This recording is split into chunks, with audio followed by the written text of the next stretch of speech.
Law of அட்ராக்ஷன்ல ஒரு சில controversy எல்லாம் வருது. இந்த மாதிரிலாம் லா ஆஃப் அட்ராக்ஷன் யூஸ் பண்றாங்க. நீங்களே இந்த கமெண்ட்டை பாருங்க. ஸோ அவங்களுடைய எக்ஸை மேனிஃபெஸ்ட் பண்ணும். பட் அவங்க வேற ஒரு ரிலேஷன்ஷிப்ல இருக்காங்க. பட் இருந்தாலும் என்ன வந்து அவங்கள மேனிஃபெஸ்ட் பண்ணும். ஃபர்ஸ்ட் லா ஆஃப் அட்ராக்ஷன்ல இதை நம்ம கிளியரா புரிஞ்சுக்கணும். ரிலேஷன்ஷிப் அப்படின்னு நம்ம எடுத்துக்கிட்டா அவங்க வேற ஒரு ரிலேஷன்ஷிப்ல இருந்தாங்க அப்படின்னா, லவ் லைஃப்லயோ இல்லை மேரேஜ் ரிலேஷன்ஷிப்லயோ இருந்தாங்க அப்படின்னா இந்த லா ஆஃப் அட்ராக்ஷன் ஒர்க் ஆகாது. லா ஆஃப் அட்ராக்ஷனுக்கு ரெண்டு முக்கியமான ஒரு ரூல் இருக்கு. நம்மளோட மேனிஃபெஸ்டேஷன் ஒருத்தவங்க கிட்ட இருந்து வேற ஒரு பொருளை பறிச்சுக்கிற மாதிரி இருக்கக்கூடாது. இன்னொன்று, நம்ம யாரையும் ஹர்ட் பண்ணுற மாதிரி இருக்கக்கூடாது. இந்த ரெண்டு ரூல் லா ஆஃப் அட்ராக்ஷனில் இருக்குது. இதை நம்ம கரெக்டாக ஃபாலோ பண்ணணும்.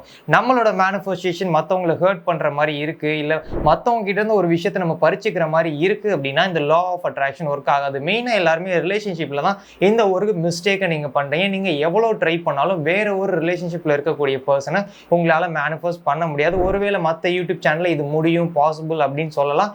இதுக்கு பயங்கரமான இம்பேக்ட் உங்களுக்கு இருக்கும். இதுக்கு பயங்கரமான கான்சிக்வன்ஸ், கர்மா அப்படின்ற மாதிரியான விஷயங்கள் உங்களுக்கு இருக்கும். இது பாசிபிள் இல்லை. இதை நீங்க ட்ரை பண்ணாதீங்க. மூவ் ஆன் பண்ணிக்கோங்க. யூனிவர்ஸ் இதை விட பெட்டர் ஆப்ஷன் உங்களுக்கு வச்சிருக்கும். ஸோ மூவ் ஆன் பண்ணிட்டு செல்ஃப் லவ்ல ஃபோக்கஸ் பண்ணிருங்க. உங்களுக்கான கரெக்டான பர்சன் உங்களை தேடி வருவாங்க.